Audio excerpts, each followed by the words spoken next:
नमस्कार मंडळी, चला तर मग आज महाराष्ट्राचा अस्सल चवीचा वडापाव कसा बनवायचा ते पाहूया।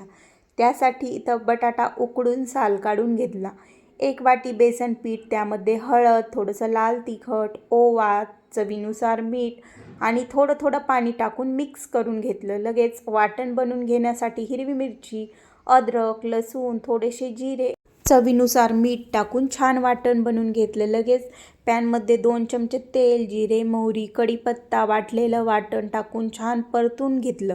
लगेच कांदा, लसूण मसाला, हळद पावडर, घरचं लाल तिखट, घरचा मसाला, थोडेसे धनेपूड टाकून छान परतून घेतलं। लगेच कुस्करलेला बटाटा टाकून छान असं मिक्स करून घ्यायचं। वरून भरपूर कोथिंबीर टाकायची। थोडंसं थंड झालं की लगेच वडे बनवून घ्यायचे। वडे आपण हव्या त्या आकारात छोटे मोठे बनवू शकतो।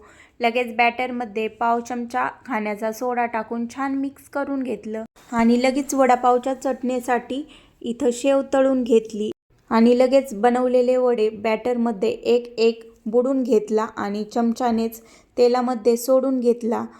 खालची साईड छान अशी तळली गेली की लगेच पलटी करून दुसऱ्या साईडनी पण वडे छान असे तळून घेतले। लगेच पेपरवर काढून घेतले। चटणीसाठी शेंगदाणे, शेव, लसूण, घरचं लाल तिखट, मीठ टाकून चटणी बनवून घेतली। महाराष्ट्राचा फेमस वडापाव तयार। रेसिपी आवडली तर लाईक, शेअर, सबस्क्राईब करायला विसरू नका। धन्यवाद।